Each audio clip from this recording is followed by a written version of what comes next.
시청자 여러분 안녕하십니까. 시사토론텐 정병준입니다. 오는 4월 15일 제21대 국회의원 총선을 앞두고 내일부터 후보자 등록이 시작됩니다. 21대 총선을 향한 본격적인 일정이 시작되는 겁니다. 매주 수요일 밤 생방송으로 진행되는 저희 시사토론텐에서는 이번 주부터 세 차례에 걸쳐 관심조 후보자 초청 토론을 준비했습니다. 오늘은 첫 번째로 광주 동구, 남구, 갑성거구 후보들의 토론입니다. 광주 동구, 남구, 갑성거구는 모두 3명의 후보가 출마할 예정입니다만 선거관리위원회의 후보 초청 토론 기준에 따라서 오늘은 더불어민주당 윤영덕 후보와 민생당 장병환 후보 이렇게 두 분 모시고 토론하도록 하겠습니다. 두 후보의 발언 순서와 자리 배치는 미리 추첨을 통해서 결정됐다는 걸 말씀드립니다. 네, 그럼 본격적인 토론에 들어가기에 앞서서 두 후보의 기조 발언부터 듣겠습니다. 먼저 민생당 장병환 후보께서 기조 발언해 주시기 바랍니다. 기조 발언 시간은 1분 30초입니다. 존경하고 사랑하는 동남갑 가족 여러분, 그리고 광주 시민 여러분, 기호 3번 민생당 장병환 후보 인사드립니다.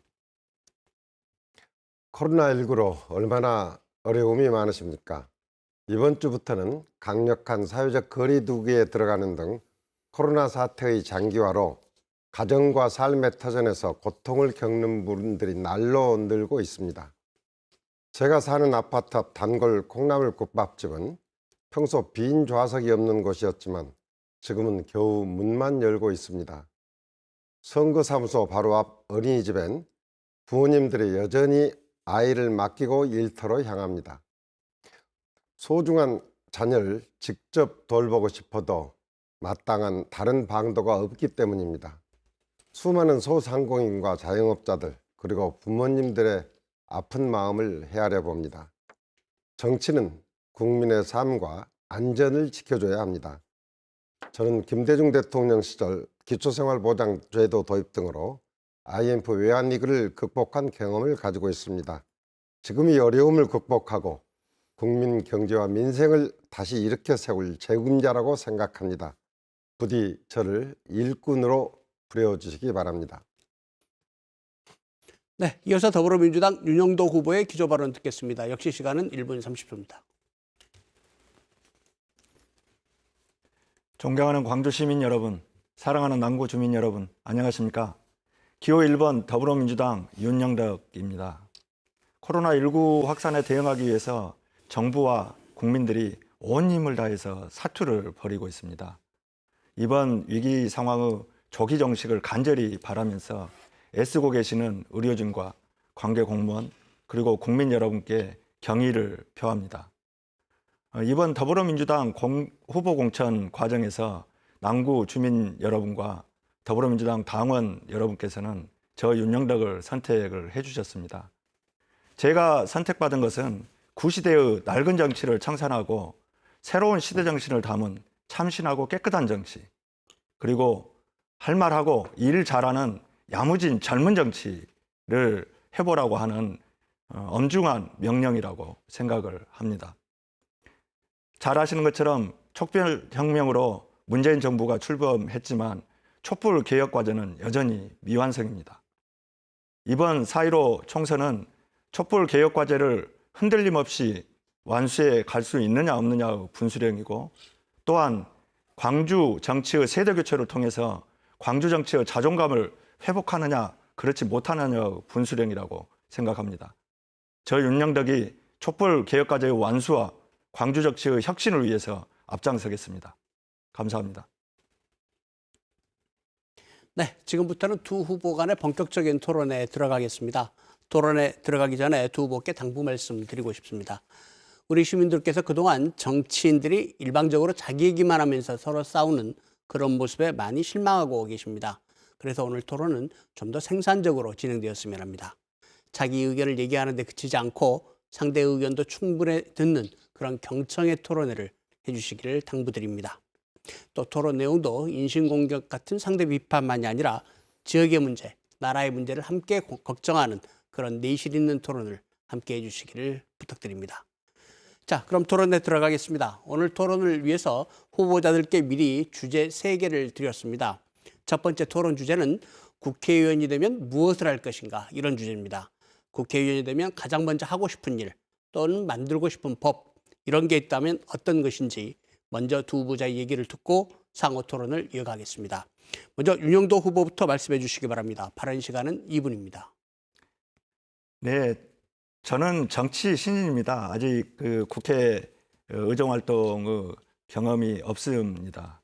그렇지만 제가 정치에 과감히 도전했던 이유는 너무도 분명합니다. 지난 2016년부터 2017년 그 추운 겨울을 견디면서 광장을 가득 채웠던 촛불 시민들이 바랬던 대한민국을 완성해내는 일에 기여해보고자 하는 것이 제가 국회의원에 도전하는 첫 번째 이유입니다. 잘 아시는 것처럼 모든 권력은 국민으로부터 나옵니다. 그렇지만 국가 권력은 여전히 국민들과 멀게 자리하고 있습니다. 권력기관을 우선적으로 국민을 위한 국민의 권력기관으로 만들고 싶습니다. 이것이 바로 국회의원의 당연한 책무이자 의무라고 생각을 합니다. 두 번째로는 제가 그 지방에 살다 보니까 지방 분권을 통한 진정한 지방자치를 실현하는 데 앞장서 보고 싶습니다.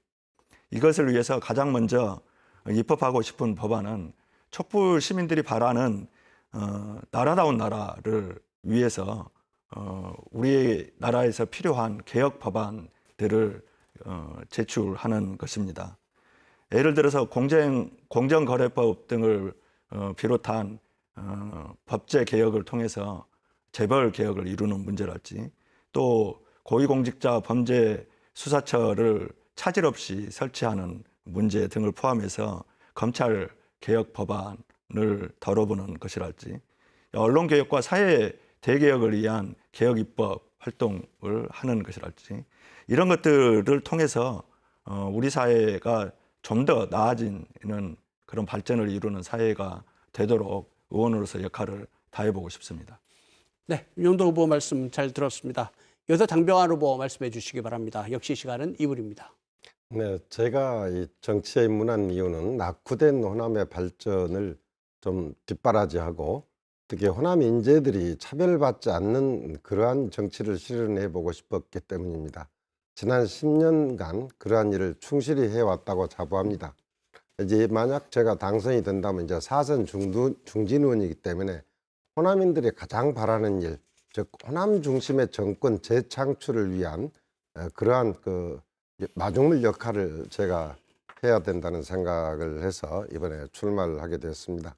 네, 호남 중심의 정권 재창출을 위해서는 총선 전에는 이 호남 지역에서 민주당과 민생당이 경쟁을 해야겠지만 총선 이후에는 민주개혁 세력이 강한 연대가 불가피합니다.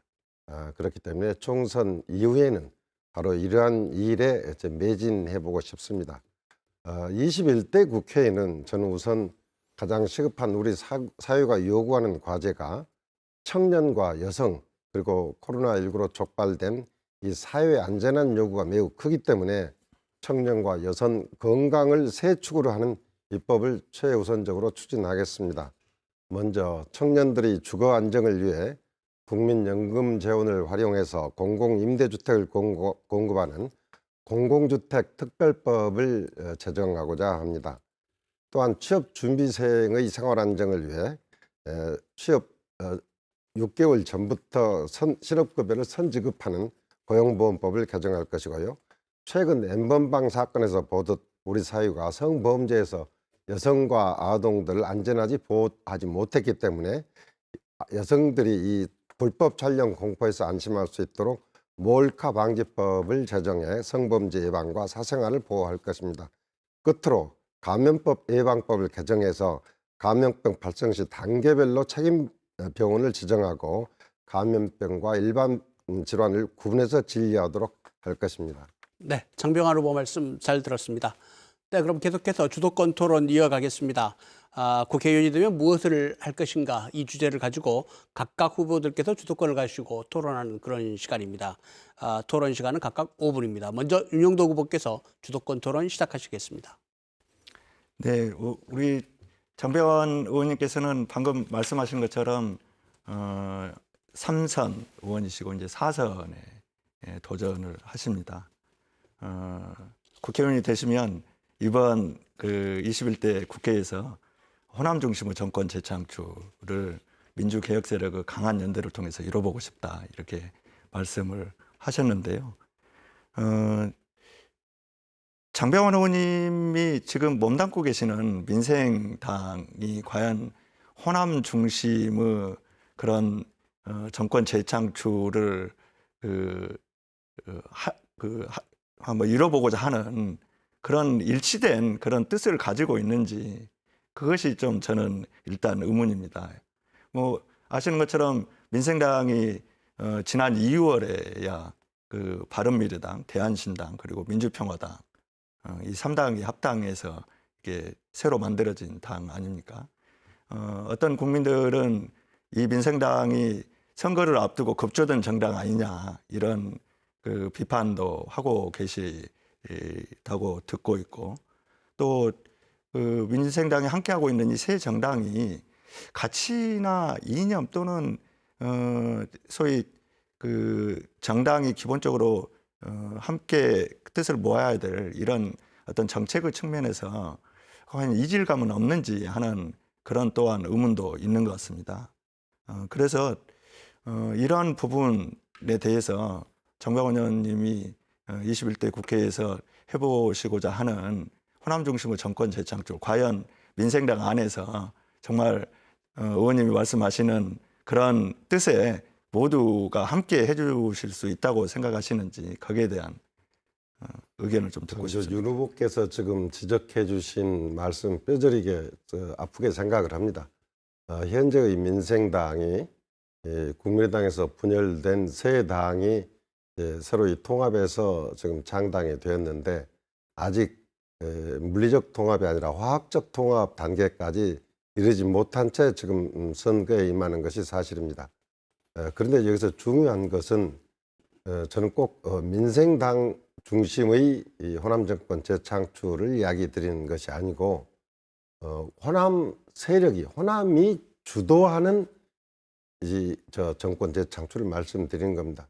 그런데 사실 이번 총선이 결과가 어떻게 될지 아무도 예측할 수는 없겠습니다만은 현재 상황으로 짐작해 보건대 민주당 단독으로 과반수를 그 목표로 한 시기도 있었습니다. 지금은 그걸 전혀 기대할 수 없고 사실 제1당을 유지하느냐도 지금 사실은 관심사일 정도입니다. 따라서 지금 문재인 정부 하반기에 국정을 안정적으로 운영할 뿐만 아니라 더 나아가서 민주개혁 세력의 정권 재창출까지 가기 위해서는 민주당은 물론이고 민주개혁 세력, 거의 시간이 다 됐기 때문에 제가 결국 지난 연말과 연초에 4+1 체제가 가동되었던 것보다 훨씬 더 강한 연대가 필요하다. 그거 없이는 정권 재창출 불가능하다. 하는데 방점을 찍어서 이야기 드리는 겁니다. 네, 뭐 정권 재창출, 민주 세력의 정권 재창출이 가장 이제 그 중요한 어떤 목표일 텐데 거기에서 이제 호남이 중심이 되는 그런 민주개혁 세력의 정권 재창출이 필요하다 이런 말씀으로 듣겠는데요. 장병원 의원님이 그동안 선택해 오신 어떤 당을 보면 지난번 총선에서는 국민의당을 선택을 하셨지 않습니까? 결국 국민의당 중심으로 정치권 재창출을 하시려고 했지만 실패를 한 건데 그럼 지금의 어떤 문재인 정부는 호남이 배제된 그런 민주정부라고 생각을 하시는 겁니까? 그런 말씀이 아니고요. 네. 우선 지난 총선 때 우리 호남인들이 선택해 준 국민의당이 끝까지 시민들의 뜻을 받들지 못하고 분열하게 된 데에서는 어떠한 변명도 저희들이 할 수 없다고 생각합니다. 그 부분에 대해서는 여러 차례 걸쳐서 우리 호남인들에게 반성과 성찰의 말씀을 드렸고요. 결국 정치는 시시각각 변화하는 상황에 맞춰서 대응을 해야 하는데 당시도 사실은 그 호남인들의 선택에 의해서 국민의당이 탄생되었지 어떤 그 의원들이 어떤 자발적인 의지로 당시에 그러한 국민의당이 탄생했던 건 아니거든요. 그 의지라는 건 뭐냐면 거대 양당을 견제할 수 있는 제3세력이 반드시 필요하다는 것이었는데 단지 그걸 저희들이 지키지 못하고 분열된 부분에 대해서는 죄송하다는 말씀을 드리는 것이고 네, 근데 장후보님. 지금 사태 지금 시간이 지금 네. 윤영도 후보가 주도하실 시간이 끝났습니다. 계속해서 장윤호 의원님께서 주도하실 5분이 있으니까 뭐 이 시간을 이용하시든지 새로운 주제를 말씀하시든지 하시면 되겠습니다. 예, 이제 국회의원은 국정 전반에 대한 감시와 예산 법률을 다룰 뿐만 아니라 또 여야 간 협상을 해야 하기 때문에 국정에 대한 폭넓은 이해와 경험이 무엇보다도 중요합니다. 저는 노무현 정부 시절 교육교상처 장관으로서 나라 살림을 총 책임지는 한편 또 문재인 대통령과 한전의 혁신도시 이전 등 이 핵심 국정 과제를 거의 매주 협의했었고 이낙연 전 총리와도 국회 예산안 처리 및 각종 개혁과제 추진에 머리를 맞대는 등 국정 운영 전반에 걸쳐서 폭넓은 경험을 쌓아왔습니다. 근데 윤 후보는 홍보물 등에서 청와대 민정수석실에서 2년여 근무에서 국정 수행 능력을 검증받았다는 것을 여러 군데서 강조하는 것을 보았습니다. 그런데 청와대가 국정을 총괄하는 것은 맞습니다.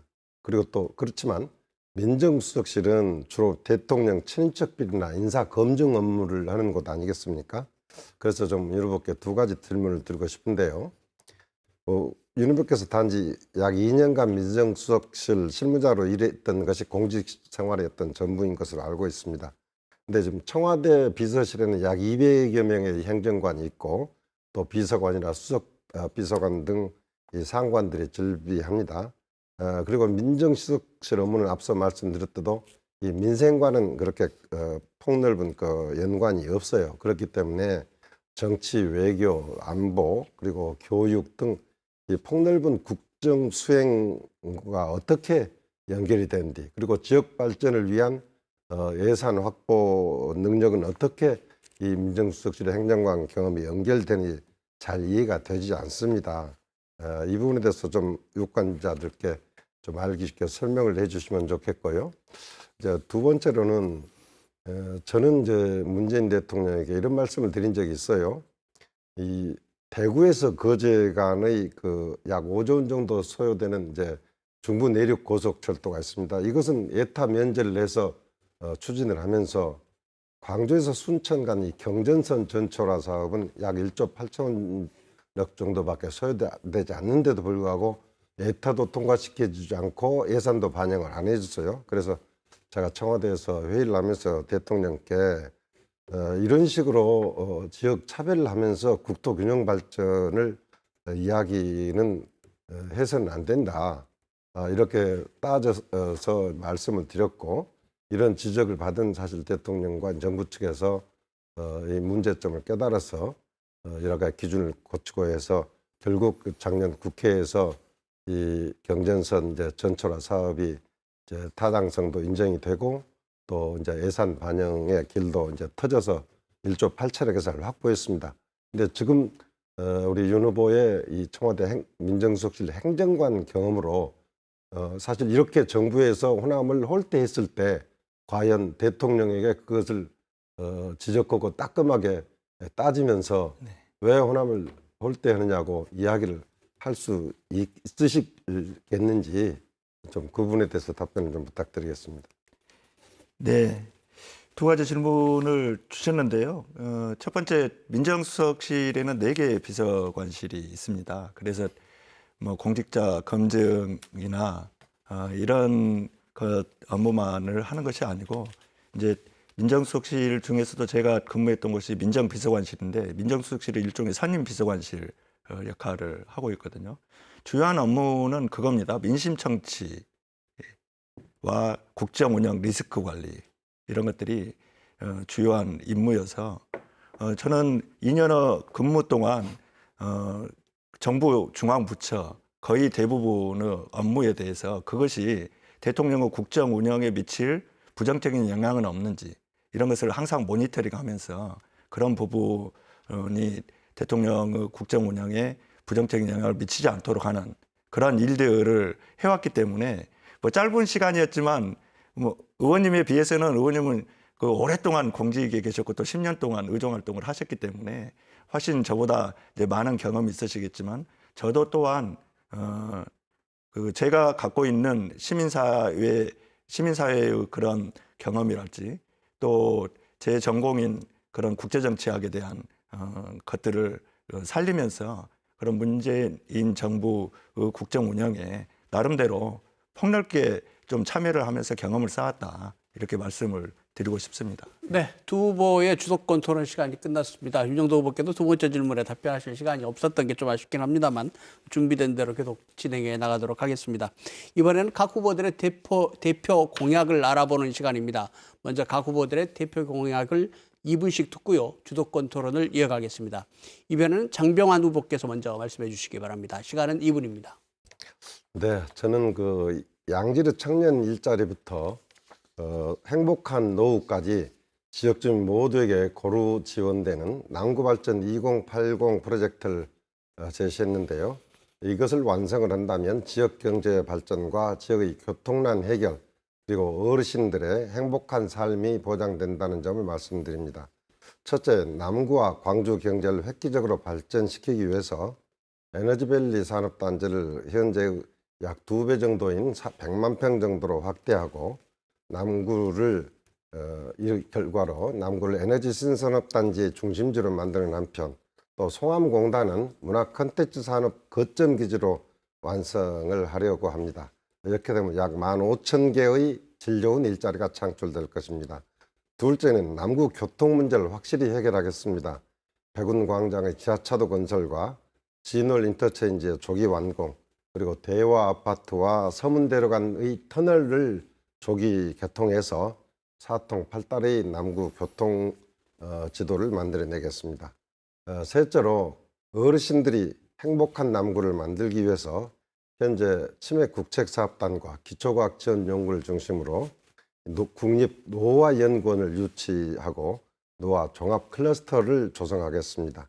남구가 대한민국 최고의 치매 치료 메카로 발전할 것입니다.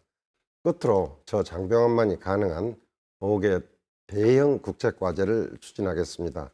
소재 부품 분석센터와 여러 가지 앞서 말씀드린 노화 연구소 등 국내 최고 수준의 국책연구소를 유치하고 에너지밸리 산단을 AI 기반 스마트 산업단지로 업그레이드 시킬 계획입니다.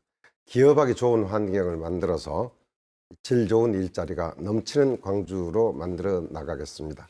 네, 이어서 윤영도 후보의 대표 공약 들으시겠습니다. 역시 시간은 2분입니다. 정책과 공약을 제시하는 데 있어서 무엇보다도 중요한 것은 지금의 현실을 냉정하고 객관적으로 짚어보는 것부터 출발해야 한다고 생각을 합니다.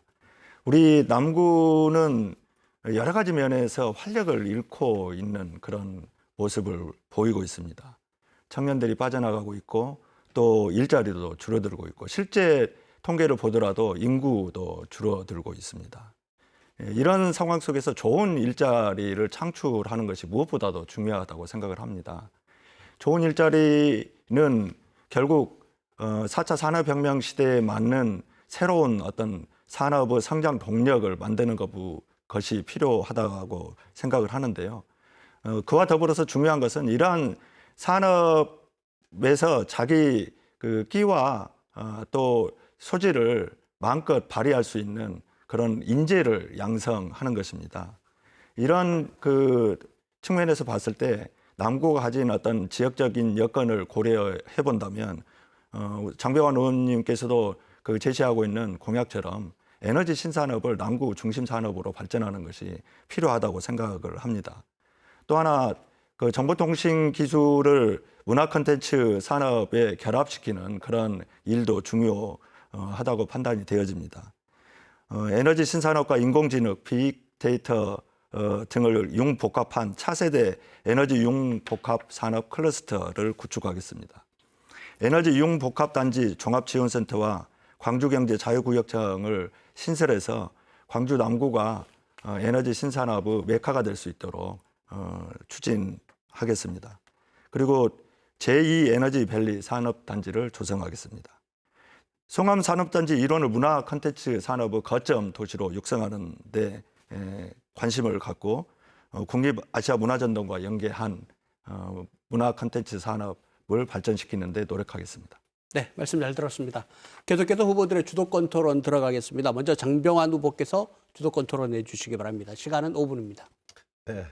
방금 윤영덕 후보께서 이제 말씀하신 그 공약들을 보면 그동안 제가 추진해왔던 사업들과 대부분 비슷하다고 생각이 됩니다.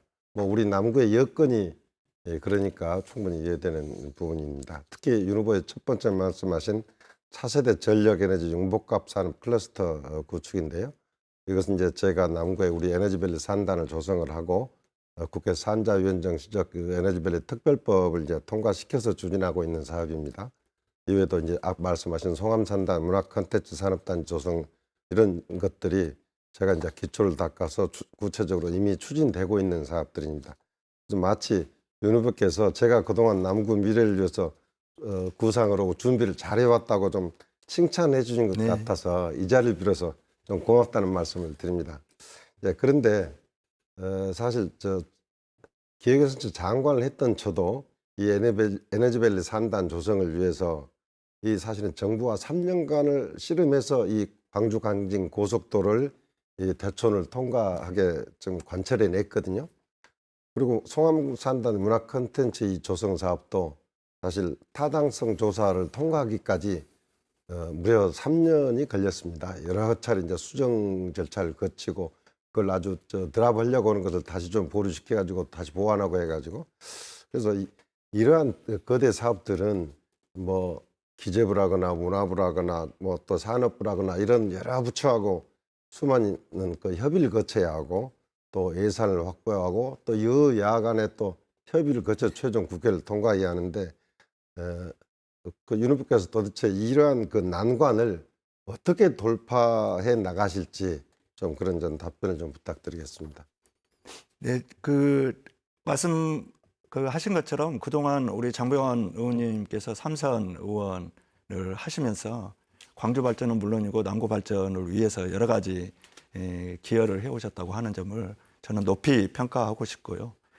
혹시 의원님이 그런 그 힘든 과정을 어떻게 거쳐서 일을 성사시킬 수 있으셨는지 그런 것을 저한테 노하우를 전수해 주신다면 제가 그 의원님의 뒤를 위해서 이 일이 차질 없이 추진되고 성공적으로 남구 발전과 광주 발전을 위해서 기여할 수 있도록 그렇게 좀 할 수 있을 것 같다는 말씀을 드리고요. 그런 어떤 그 여야 협의나 또는 정부 부처의 그 협상에서 중요한 것은 의원 개인이 가지고 있는 자질과 능력, 물론 이런 것도 중요하겠죠. 근데 보다 더 중요한 것은 저는 그것을 간절히 바라는 시민과 남구 주민들의 그런 염원과 그런 그 시민적 역량과 함께하는 능력이 또한 중요하다고 봅니다. 이 개인 플레이만 강조하는 그런 그 의정 활동이 되다 보면 결국은 어떤 국토 균형 발전의 문제랄지 이런 것들에 대해서 제가 좀 말씀드리겠는데요. 이게 만약 사실은 이제 그 저희 노하우를 로열티를 받고 전해드릴 수만 있다면 얼마든지 전해드리겠는데 사실 그게 뭐 이전될 수 있는 성격의 것이 아니어서 죄송한데 제가 좀 여기서 말씀드리고 싶은 것은 사실 우리 호남인들의 오랜 수건 사업들이었던 것들이 정권이 바뀌었는데도 불구하고 즉 말해서 우리가 지금 문재인 정부를 탄생시킨 주역인데도 불구하고 앞서 말씀드린 경전선 사업이 90년 동안 지금까지 어떤 개선 사업 진행되지 않았었는데 아까 말씀드린 대로 느닷없이 좀 빈 땅 위에서 중부 내륙골 또 저 김천에서 거제까지는 오전을 들여서 한단 말입니다. 근데 우리 저기는 여전히 차별을 받고 있어요. 그런데 중앙 정부에서 결정을 하면 행정부 내부에서는 지방에서 어떤 문제 제기를 못 합니다. 그러니까 우리 호남민들이 염원만으로 이것을 해결할 수 있는 것이 아니고 결국 그것을 관철해낼 수 있는 여러 가지 사실은 난관을 돌파해야 한다는 것이죠. 즉 말해서 문제 해결 능력이 필요한데 그건 단순히 열정과 의욕만 가지고 되는 것은 아니다. 그래서 이러한 문제를 해결하기 위해서는 사실 여러 가지 중앙의 인맥과 그리고 이 일을 어떻게 풀어나갈 것이나 어떤 종합적인 기획 능력 뭐 이런 여러 가지가 종합적으로 필요하다는 것이고요. 특히 이 청와대와 그리고 정부 부처 그리고 여당 간의 협의는 사실 일방적인 소통 관계가 이루어지는 경우가 많은데 사실 최종적으로 확정되는 국회 차원에서는 결국 야당과의 협의를 거쳐야 하기 때문에 그러한 문제점을 제가 좀 지적하는 것이고 그건 정부 여당의 뜻만으로 되는 것은 아니다 하는 걸 좀 제가 강조드리는 겁니다. 네. 이어서 윤영도 후보 주도권 토론 시간입니다. 역시 5분입니다. 이제 앞서서 그 말씀드렸다시피 우리 장병환 의원님께서 그동안 의정 활동을 해오시면서 남구 발전을 위해서 또 광주 전체의 예산을 챙기기 위해서 또 의원님도 스스로 자평을 하고 계시지만 호남 예산 지킴이 뭐 이런 말씀도 하고 계시지 않습니까? 이제 그러한 그 노고에 대해서 저는 감사드리고 싶고 그러한 의정 활동의 경험이 이게 그 정치 신인으로서 이제 새롭게 뭔가 열정을 가지고 정치 무대에 도전을 해보고자 하는 저 같은 그 후배들에게도 조금 그 온전히 전달이 된다면 이후 호남에서 좋은 인재를 키워나가는데 그 자양분이 되지 않을까 하는 말씀을 드리면서 질문 하나 올리겠습니다. 3선을 하셨고 이제 그 4선에 도전하고 계시지 않습니까? 근데 그게 10년이거든요. 이제 보궐선거에서 첫 출발을 하셨으니까. 근데 광주 남구가 이제 5개 자치구중에서 차지하는 그런 여러 가지 성적표를 보면 초라하기 그지 없습니다. 예를 들어서 재정 자립도는 최하위 수준을 벗어나지 못하고 있고 전반적인 산업 규모도 광주 5개 자치구중에서 최하위 수준이거든요. 뭐 제조업뿐만 아니라 도매업이나 소매업도 마찬가지입니다. 또 남구가 교육문화특구라고 하는데 뭐 이것과 관련된 그런 산업들도 하위 수준을 벗어나지 못하고 있습니다. 이제 이런 것에서 그 봤을 때 그동안 장병환 의원님이 그렇게 힘들어서 확보했던 그런 예산이 남구 살림에 어떻게 보탬이 되고 있는지 이런 것에 대한 평가에 있어서는 조금 아쉬운 그런 면이 있습니다.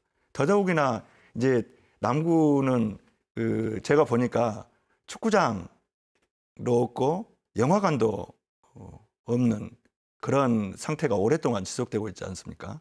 그래서 이 문제에 대해서는 우리 장병환 의원님께서는 어떻게 생각하고 계신지. 네.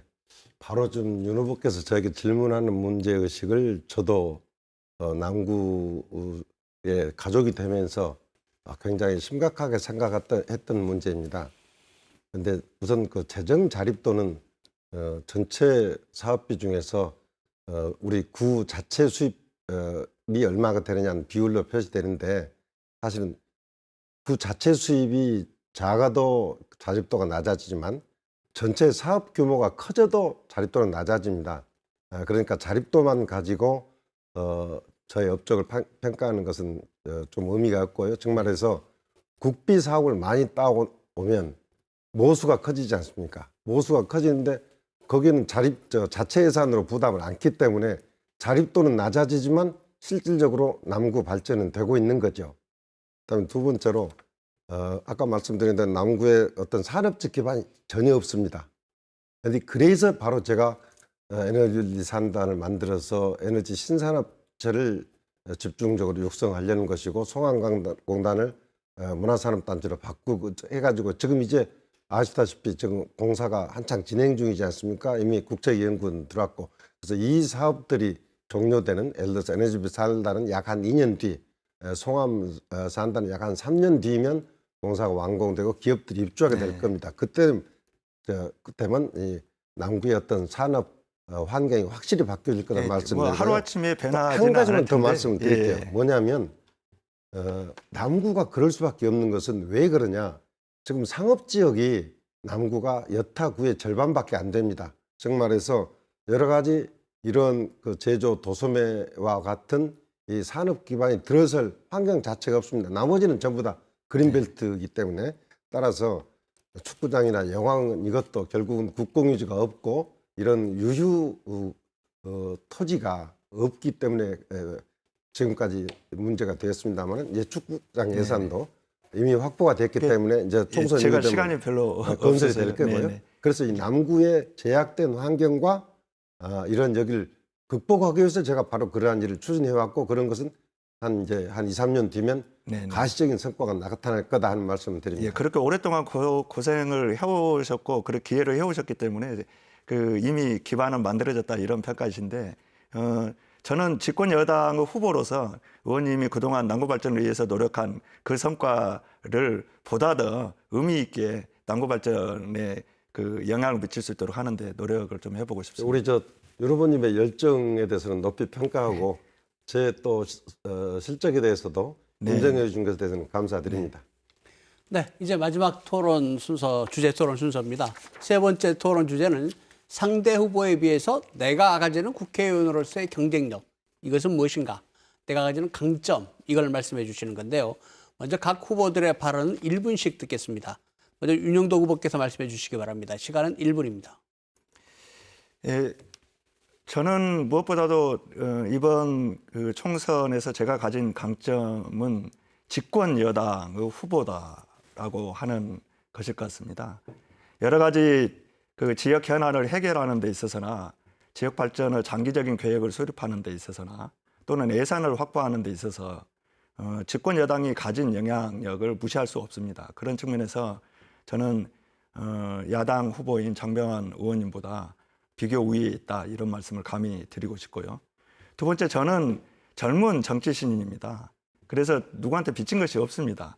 할 말하고 일 열심히 할 수 있는 그런 조건을 갖추고 있다고 생각을 하고요.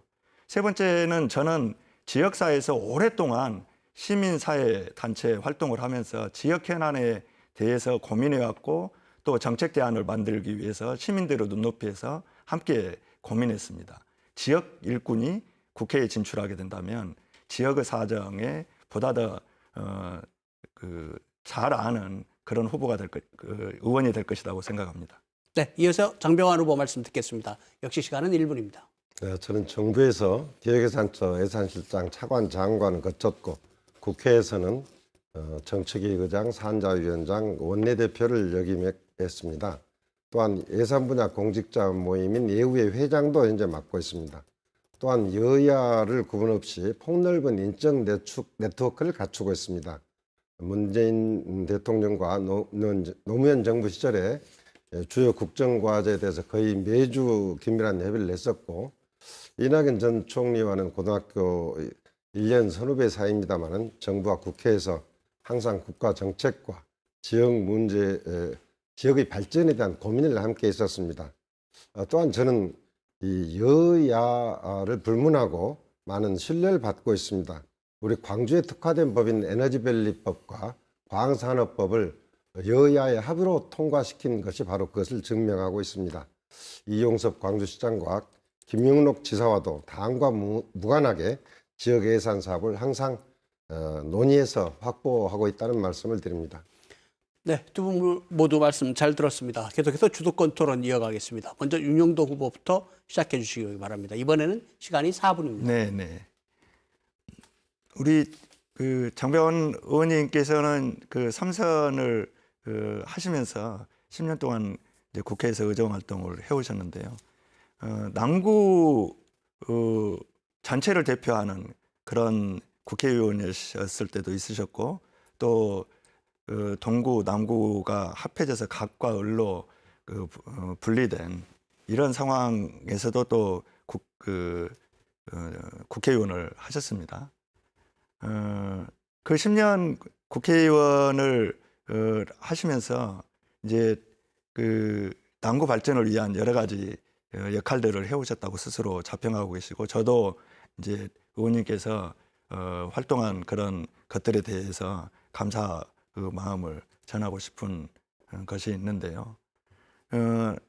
이렇게 지역 구민을 대표하는 지역구 의원이지 않습니까? 지역 당선되시고 나서 이제 그 많은 분들이 그런 말씀들을 아마 하셨을 거고 본인도 들으셨을 것 같은데 당선되고 나니까 지역에 코빼기도 안 비치더라. 근데 의원님이 스스로 자평을 하셨을 때 지역에서 소위 지역을 대표하는 국회의원으로서 지역민들의 의사를 듣는 그런 기회나 이런 것들이 충분하셨다고 생각을 하시는지 거기에 대한 좀 말씀을 네. 듣고 싶습니다. 혹시 이제 윤 후보께서 당선이 되신다면 그걸 경험을 하겠습니다만은 우리 지역민들 아무리 자주 만나도 컵배기도 안 보인단 말은 늘상 듣기 마련입니다. 그리고 사실 저 국회의원은 나라 일꾼이지 사실은 지역 일꾼은 아닙니다. 우리 시의회나 구의회가 아니지 않습니까? 그렇기 때문에 사실 주중에는 국회에서 우리 지역 발전을 위한 여러 가지 그 협력 조치들을 확보하기 위해서 열심히 뛰고, 사실 주말에는 흔히 우리가 금귀의 원래라는 말을 씁니다만은 저는 그 지난 10년간 주말에 내려오지 않은 경우는 제가 원내대표를 맡아서 주말에도 여야 간에 협상을 할 때 외에는 제가 주말에 지역에 내려오지 않은 때가 없습니다.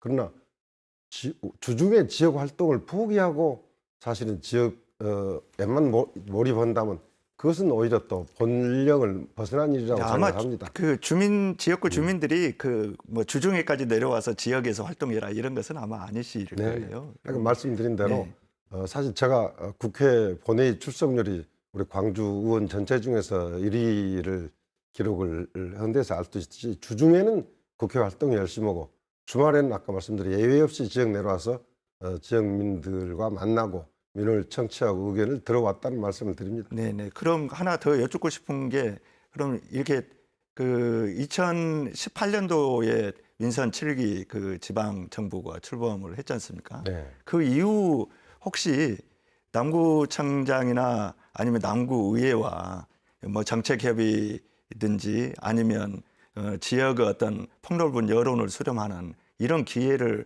몇 차례나 가지셨는지 네. 궁금합니다. 사실 그 이전 이번 2018년 지방선거 이전에는 사실 우리 구청장과 저 관계가 조금 소원했기 때문에 일정 기간 못 가졌던 게 사실입니다. 그건 저의 탓이 아니고 좀 상대 쪽에서 그걸 원하지 않았기 때문이고요.